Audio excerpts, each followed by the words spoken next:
السلام علیکم ورحمۃ اللہ وبرکاتہ۔ میرے پیارے مسلمان بھائیوں، آج آپ سبھی کے لیے اللہ کے ولی کے حوالے سے ایک بہترین واقعہ لے کر آیا ہوں۔ یعنی آج اللہ کے ولی کے حوالے سے بات کرنے جا رہا ہوں۔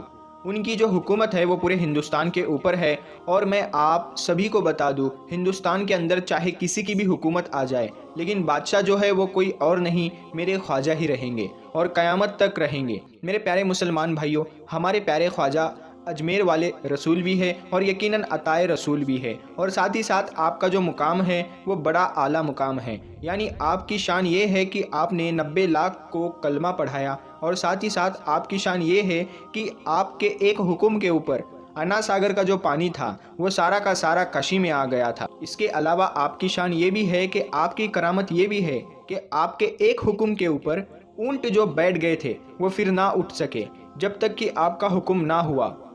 تو میرے پیارے مسلمان بھائیوں، یہ ہوتے ہیں اللہ کے خاص محبوب بندے، جو زباں سے نکل جایا کرتی ہے وہ قبول ہو جایا کرتی ہے۔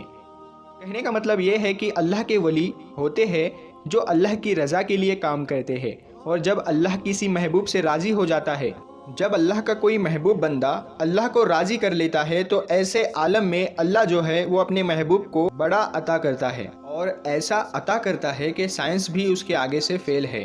کہنے کا مطلب یہ ہے کہ جہاں پر انسان کی سوچ ختم ہوتی ہے، وہاں سے اللہ کے بندوں کی شروعات ہوتی ہے۔ تو یہ اللہ کے محبوب بندے ہیں، تو میں آپ سبھی کو بتاتا چلوں، خواجہ غریب نواز سرکار جو ہے وہ عطا کرنے والے ہیں، اور اہل سنت والجماعت کا یہی عقیدہ ہے کہ اللہ کے ولیوں کی بارگاہ میں اگر ہم جائیں گے تو یقیناً اگر ہم اللہ کے ولیوں کے سامنے ہاتھ پھیلائے دعا مانگے تو یقیناً ہماری جو حاجتیں ہوتی ہیں، وہ جو مرادیں ہوتی ہیں وہ پوری ہوتی ہے۔ آپ سبھی کو بتا دوں، اللہ فرماتا ہے کہ خوبصورت چہرے والوں سے مانگا کرو، یعنی ان سے اپنی حاجتیں کروایا کرو، کیونکہ ان کے دلوں کے اندر بھی رحمت ہوتی ہے۔ خوبصورت چہرے سے مطلب یہ نہیں ہے کہ گوری چمڑی والا ہو، کہنے کا مطلب یہ ہے کہ جو اللہ کا نیک بندہ ہو جاتا ہے، جو اللہ کا ولی ہو جاتا ہے، ان کے چہرے کے اوپر جو نور آتا ہے انہیں خوبصورت چہرے والا کہا جاتا ہے۔ یعنی جس کو دیکھ کر خدا یاد آ جائے وہی اللہ کے بندے ہوتے ہیں، اور ان سے اپنی حاجت پوری کروانی چاہیے، کیونکہ وہ عطا کرنے والے ہوتے ہیں اللہ کے حکم سے۔ تو میرے پیارے مسلمان بھائیوں، آپ سبھی کو بتا دوں، خواجہ سرکار کی بارگاہ میں جو بھی گئے ان کی ساری حاجتیں پوری ہوئی ہے، اور الحمدللہ ہم سب کی حاجتیں پوری ہوتی ہے۔ لیکن آج ہم آپ کو ایک ایسا واقعہ سنانے والے ہیں جس کو سننے کے بعد یقیناً آپ کو اس چیز کی واضح نشانی بتائیں گے، یقین اور زیادہ بڑھ جائے گا کہ اللہ والے جو ہوتے ہیں وہ بڑا عطا کرنے والے ہوتے ہیں۔ میرے پیارے مسلمان بھائیوں، ایک شخص جس کو اللہ والے کے اوپر بڑا یقین تھا، اور وہ خواجہ غریب نواز سرکار کی بارگاہ میں جا کر حاضر ہوا۔ اس کے دل میں کچھ تمنا تھی، کچھ آرزو تھی، کچھ منتیں تھی جو وہاں پر خواجہ غریب نواز سرکار سے مانگنے کے لیے آیا تھا۔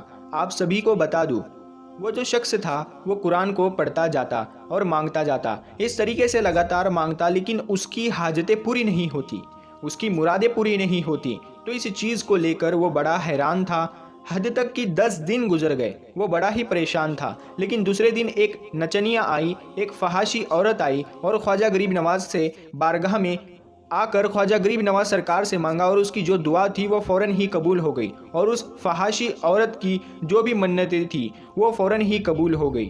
تو اس چیز کو دیکھ کر وہ جو شخص تھا اس کو بڑا جلال آ گیا، اس کو بڑا غصہ آیا کہ لگاتار 10 دنوں سے میں خواجہ سرکار سے مانگ رہا ہوں، لیکن خواجہ غریب نواز سرکار جو ہے وہ مجھے عطا نہیں کر رہے ہیں، وہ مجھے نہیں دے رہے ہیں۔ خواجہ غریب نواز سرکار نے میرے ساتھ انصاف نہیں کیا۔ اور وہ بڑبڑاتا ہوا وہاں سے ابھی کچھ دور ہی نکلا تھا کہ تبھی سامنے ایک نورانی بزرگ نظر آئے۔ وہ جو شخص تھا وہ نورانی بزرگ کو دیکھ کر دل ہی دل میں مچلنے لگا۔ یعنی جب کسی اللہ والے کو دیکھتے ہیں تو یقیناً دل کو قرار آ جایا کرتا ہے، روح اور ایمان میں تازگی محسوس ہوتی ہے۔ وہ جو شخص تھا جب اس نے اللہ والے کو دیکھا تو بہت ہی زیادہ خوش ہوا، لیکن وہ اتنے زیادہ غصے میں تھا کہ وہ بڑبڑاتا جا رہا تھا۔ تبھی وہ جو نورانی بزرگ تھے انہوں نے اسی شخص سے یہ بات پوچھی کہ بتاؤ کہ تم کہاں جا رہے ہو، کیا بات ہو گئی؟ تو اس بات کے اوپر وہ جو شخص تھا وہ بات کہنے لگا، دراصل خواجہ غریب نواز سرکار نے میرے ساتھ انصاف نہیں کیا۔ وہ ہند کے راجہ ہے، وہ سب کی مرادوں کو پورا کرتے ہیں، اور میں لگاتار 10 دنوں سے ان کی بارگاہ پر، ان کی چوکھٹ پر ہوں اور ان سے مانگ رہا ہوں تاکہ وہ میری مرادیں پوری کر دے، میری آرزو کو پوری کر دے، میرے دل میں جو تمنا ہے اس کو پورا کر دے، لیکن وہ میرے مرادوں کو پورا نہیں کر رہے۔ اور یہاں تک کہ لگاتار 10 دن ہو چکے ہیں، اور آج تو گجب ہو گیا کہ آج خواجہ غریب نواز سرکار کی بارگاہ میں ان کی چوکھٹ پر ایک ناچنے والی ایک فحاشی عورت آئی تھی، اور اس نے آ کر مانگا، اور کچھ ہی پلوں کے اندر اس کی جو مراد تھی وہ پوری ہو گئی، اس کی حاجتیں پوری ہو گئی۔ لگاتار میں 10 دنوں سے مانگ رہا ہوں، لیکن میری حاجتوں کو پورا نہیں کر پا رہے۔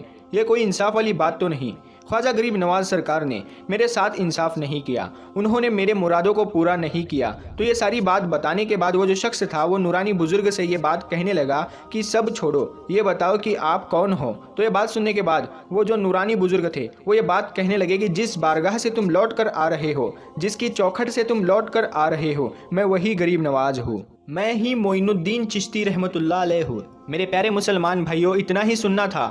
وہ جو شخص تھا اس کی آنکھوں میں آنسو آ گئے، اور وہ بہت ہی زیادہ شرمندہ ہوا، اور وہ خواجہ غریب نواز سرکار سے یہ بات کہنے لگا، حضور مجھے معاف فرمائیے، میں نے آپ کی شان میں گستاخی کی ہے۔ لیکن میرے پیارے مسلمان بھائیوں، اس کے بعد وہ جو شخص تھا وہ یہ بات کہنے لگا، حضور میں لگاتار 10 دن سے آپ کی بارگاہ میں آپ کی چوکھٹ پر آپ سے مانگ رہا ہوں، لیکن آپ نے مجھے عطا نہیں کیا۔ اور وہ جو فحاشی عورت تھی وہ آئی اور پل بھر میں آپ نے اس کو عطا کر دیا۔ حضور ایسا کیوں کیا؟ تو یہ بات سننے کے بعد خواجہ غریب نواز سرکار نے فرمایا، دراصل بات یہ ہے کہ جب تم قرآن شریف کی تلاوت کرتے ہو تو تمہاری تلاوت کرنا جو ہے وہ مجھے بہت پسند آ گیا تھا۔ تم جب قرآن شریف کی تلاوت کرتے تھے تو مجھے بڑا سکون ملا کرتا تھا، اور اسی وجہ سے میں نے تمہاری حاجتوں کو پورا نہیں کیا، کیونکہ اگر میں تمہارے حاجتوں کو پورا کر دیتا تو تم میرے شہر کو چھوڑ کر چلے جاتے۔ لیکن میں نے اس چیز کو دیکھا کہ تمہارے اندر صبر نہیں ہے، اور آج تم نے وہی کیا، یعنی تم نے غصے میں آنے کے بعد، جلال میں آنے کے بعد میری چوکھٹ پر آ کر تم نے اپنے زور سے ہاتھ مارے، کہ جس کی وجہ سے مجھے بڑی تکلیف ہوئی۔ اس کے بعد خواجہ غریب نواز سرکار نے اپنی قمیض کو اوپر کیا اور اپنی پشت مبارک کو دکھایا، یعنی اسی شخص کے دونوں ہاتھوں کے نشان بنے ہوئے تھے۔ تو میرے پیارے مسلمان بھائیوں، ہمیں یہاں پر یہ بات معلوم پڑتی ہے کہ خواجہ غریب نواز سرکار جو ہے وہ بڑا عطا کرنے والے، بڑا دینے والے، کیونکہ اللہ نے ان کو دینے والا بنایا ہے، ان کے دل کے اندر اللہ نے رحمت کو پیدا کیا۔ تو میرے پیارے مسلمان بھائیوں، ہم تو یہی جانتے ہیں کہ اللہ کے محبوب بندوں کی بارگاہ میں جانا چاہیے، اور یقیناً وہاں سے فیض حاصل کرنا چاہیے اور دعائیں مانگنی چاہیے، کیونکہ وہ عطا کرنے والے ہیں۔ تو دوستو، سوچنے والی بات یہاں پر یہ ہے کہ جب غلاموں کا یہ عالم ہے، یعنی جب غلاموں کو اللہ نے عطا کرنے والا بنایا ہے، تو سوچئے جو اللہ کے محبوب ہے، یعنی سرور کائنات حضرت محمد مصطفیٰ صلی اللہ تعالیٰ علیہ وسلم کی کیا شان ہوگی۔ آپ کو تو اللہ نے ایسا سخی بنایا کہ ساری کائنات میں آپ جیسا کوئی سخی نہیں۔ اور سوچئے اس چیز کو کہ جب پیارے آقا کو اللہ نے اتنا بڑا سخی بنایا تو اللہ کتنا عطا کرنے والا ہوگا۔ اللہ تو اپنے بندوں سے 70 ماؤں سے زیادہ محبت فرمانے والا ہے۔ تو ہم اللہ سے نا امید ہو جاتے ہیں، ہم اللہ کی بارگاہ میں جا کر دعائیں کیوں نہیں مانگا کرتے؟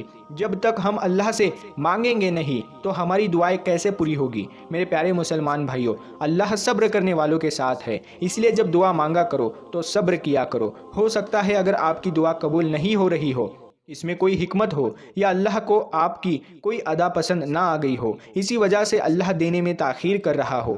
لیکن اللہ ضرور عطا کرتا ہے، کیونکہ اللہ نے جو بھی خزانے بنائے وہ اپنے بندوں کے لیے بنائے ہیں۔ پر جب اللہ نے اپنے بندوں کے لیے بنائے ہیں تو وہ اپنے بندوں کو عطا کرتا ہے، اور اللہ کی شان دیکھیے کہ بن مانگے عطا کرتا ہے۔ تو سوچئے اس چیز کو کہ جب ہم اللہ سے مانگیں گے تو کتنا عطا کرے گا۔ تو میرے پیارے مسلمان بھائیوں، مجھے امید ہے کہ آپ میری بات سمجھ گئے ہوں گے، اور آپ کے دل کے اندر اللہ کے ولیوں اور ان کے حوالے سے محبت پیدا ہو گئی ہوگی، اور یقین اس چیز کے اوپر اور بڑھ گیا ہوگا کہ اللہ کے جو محبوب بندے ہوتے ہیں وہ یقیناً بہت عطا کرتے ہیں، شرط یہ ہے کہ بس ان سے مانگا جائے۔ تو میرے پیارے دوستو، ویڈیو کے اندر اگر آپ کو ہماری کوئی بات پسند آئی ہو تو آپ ہمیں کمنٹ کر کے بتا سکتے ہیں۔ میں ملتا ہوں آپ کو پھر ایک نئی ویڈیو کے ساتھ، تب تک کے لیے السلام علیکم، اللہ حافظ۔